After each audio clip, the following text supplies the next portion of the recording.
Welcome to my channel. This is my channel Jai Maa Sheetla देवी। कैसे हैं आप सब? अगर आपने किसी शक्ति को बलि दी है या तामसिक भोग पे चलाया है, आपके लिए ये वीडियो है।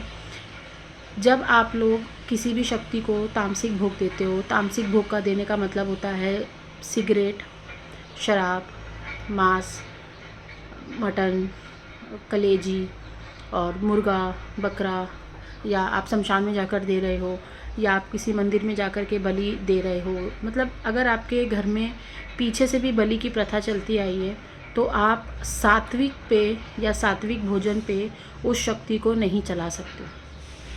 आधे से ज़्यादा घर इसीलिए दुखी हैं क्योंकि उनको पता ही नहीं है कि पिछले किसी पीढ़ी में किसी ने बलि पे शक्ति को चलाया है, कुल देवी को चलाया है या कुल देवी के देवता को चलाया है या फलाना कोई इष्ट देवता को चलाया है। ऐसे में प्रॉब्लम्स होती हैं आगे आने वाली पीढ़ियों को। ऐसे में आपको बहुत ज़्यादा, जब आप पूजा पाठ में आगे बढ़ते हो तो आपको नॉनवेज बहुत ज़्यादा दिखाई देता है, ठीक है। आपको बकरे दिखाई देते हैं कटे कटे, आपको मंदिर दिखाई देते हैं, आपके ऊपर सवारी आ सकती है ऐसे में, ठीक है। बहुत सारी चीज़ें आपको दिखाई देती हैं। ऐसे में आप कभी भी लौंग पे, बताशे पे, भोग पे, सात्विक भोग पे, नारियल पे आप कोई भी शक्ति को नहीं चला पाओगे अगर आपके घर में पहले से ही तामसिक भोग दिए गए हैं। कहीं पे भी आप जा रहे हो और आपको कोई ये कह रहा है कि आपको बलि देनी पड़ेगी तभी ये माँ मानेंगी, तभी माँ रूठी हुई हैं, तो पहले पता करो कि कौन सी माँ के बारे में बात कर रहा है और वो शक्ति कैसे आई है आपके पास, पहले से आपके घर में चली हुई है या आपके पास आपकी पाठ पूजा से प्रसन्न होकर आई है। क्योंकि जब शक्ति पाठ पूजा से प्रसन्न होकर आती है तो वो बलि नहीं मांगती। लेकिन अगर आपके घर की शक्ति है और या फिर आपने किसी मंदिर में, किसी शमशान में या किसी भगत के पास आपने बलि दी और वहाँ से आपने शक्ति लेकर आए हैं, तो आप ज़िंदगी भर दुखी रहोगे।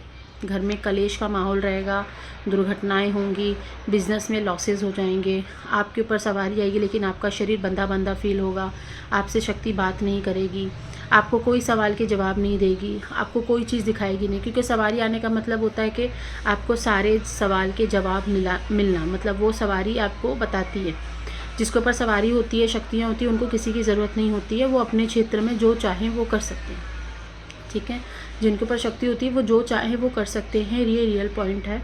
आपको जो शक्तियाँ हासिल करनी है, जो सिद्धि और एक्स्ट्रा हासिल करनी है, जो पाठ पूजा करनी है, गुरु हैं या नहीं है, अगर आपके ऊपर शक्ति मेहरबान है तो आप कोई भी चीज़ सीख सकते हो और इस क्षेत्र में आगे बढ़ सकते हो।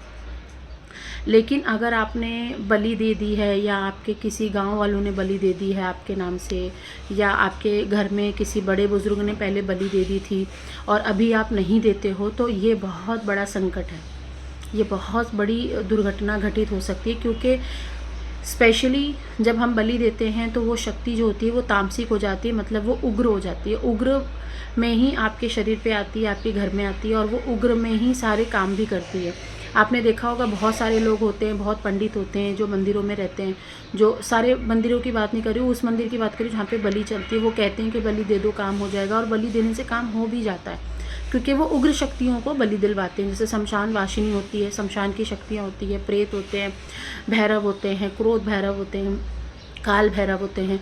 इनको तामसिक भोग दिलवा देते हैं जिससे आपका काम होना ही होना है।